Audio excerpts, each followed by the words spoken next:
There's a reason why change feels so hard. You're not just changing habits.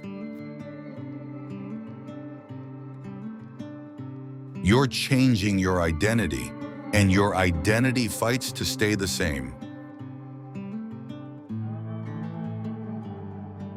The voice in your head reminds you of every failure, every flaw, every fear.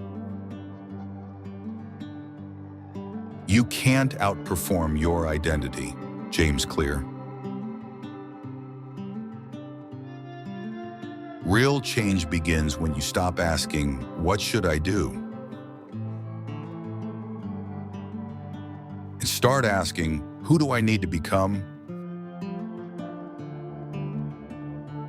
Every action you take is a vote for the person you want to become.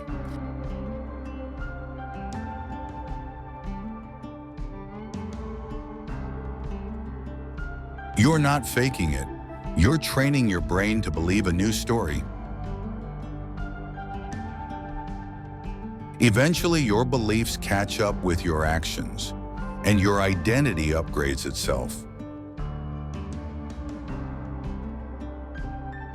You don't get success.